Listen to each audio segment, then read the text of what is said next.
Praise Lord. ദൈവത്തിൻ്റെ അതിപരിശുദ്ധ നാമം വാഴ്ത്തപ്പെടുമാറാകട്ടെ.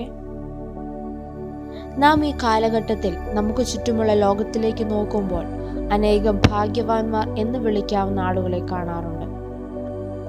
നമ്മുടെ സുഹൃത്തുക്കളിൽ പലരെയും അവരുടെ ജീവിതശൈലി കണ്ട് ഭാഗ്യവാൻ അല്ലെങ്കിൽ ഭാഗ്യവതി എന്ന് നാം വിളിക്കുന്നു. അതെല്ലാം അവരുടെ ഭൗതിക നന്മ കൊണ്ടാണ്.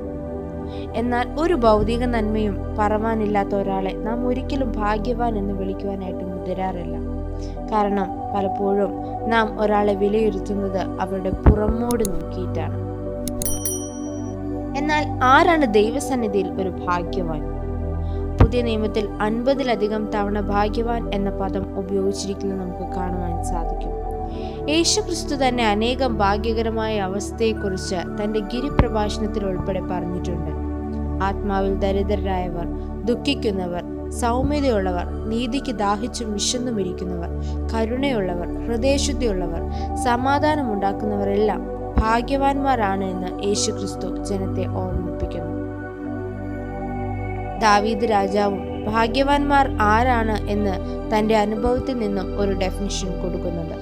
വളരെ സുപരിചിതമായ 32-ാം സങ്കീർത്തനത്തിൽ നാം അത് വായിക്കുന്നു. ദാവീദിന്റെ ജീവിതത്തിൽ വന്നു പോയ പാപം നമുക്ക് ഏവർക്കും അറിയാവുന്നതാണ്. സകല സമ്പത്തിലും മാനത്തിലും പ്രൗഢിയിലും ഉയർന്നിരിക്കുന്ന ദാവീദിന് അതൊന്നും അല്ല തൻ്റെ ജീവിതത്തിലെ ഭാഗ്യാവസ്ഥ. തന്നെ സംബന്ധിച്ചിടത്തോളം തൻ്റെ ജീവിതത്തിൽ സംഭവിച്ചു പോയ പാപത്തിന് ക്ഷമ ലഭിച്ചതാണ് ഏറ്റവും വലിയ ഭാഗ്യം.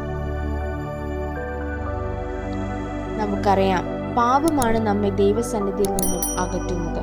ദൈവത്തോട് ചേർന്നിരുന്ന ഒരു വ്യക്തിക്ക് അല്പമെങ്കിലും ദൈവം അകന്നിരുന്നാൽ അത് സഹിക്കാവുന്നതിലും മുകളിലാണ്. 32-ാം സങ്കീർത്തനം 1-ാം വാക്യത്തിൽ വായിക്കുന്നു, ലംഘനം ക്ഷമിച്ചും പാപം മറിച്ചും കിട്ടിയവൻ ഭാഗ്യവാൻ. ആകയാൽ പ്രിയ ദൈവ പൈതലെ, നമ്മുടെ ജീവിതത്തിൽ അറിയാതെയെങ്കിലും അറിഞ്ഞുകൊണ്ടെങ്കിലും ഒരു പാപം സംഭവിച്ചാൽ ദൈവസന്നിധിയിൽ അത് ഏറ്റുപറവാൻ നാം തയ്യാറാകണം. ഒരിക്കലും നാം പാപം ദൈവസന്നിധിയിൽ മറച്ചു പിടിച്ച് കർത്താവിൽ നിന്നും അകന്നു പോകുവാൻ ദൈവം അനുവദിക്കുന്നില്ല. ആ നല്ല പിതാവിനോട് നാം നമ്മുടെ കളങ്കങ്ങളെ ഏറ്റുപറയുമ്പോൾ അവൻ ക്ഷമിക്കുക മാത്രമല്ല അത് മറച്ചു കളയുകയും ചെയ്യുന്നവൻ ആണെന്ന് നമ്മുടെ ഈ വചനം നമ്മെ പഠിപ്പിക്കുന്നു. എപ്രകാരമാണോ ഒരു ഇറേസർ നാം പെൻസിൽ കൊണ്ട് എഴുതിയത് മായ്ച്ചു കളയുന്നത്, അതുപോലെ നമ്മെ കുറ്റപ്പെടുത്താതെ മായ്ച്ചു കളയുന്നവനാണ് നമ്മുടെ പിതാവ്. ആകയാൽ ആ ഭാഗ്യകരമായ അവസ്ഥ വിട്ട് ഒരിക്കലും മാറിപ്പോകാതെ ദൈവസന്നിധിയിൽ എപ്പോഴും കർത്താവിനോട് ചേർന്നിരിപ്പാൻ ഈ പകൽക്കാലവും ദൈവം ഇടയാക്കട്ടെ. God bless you.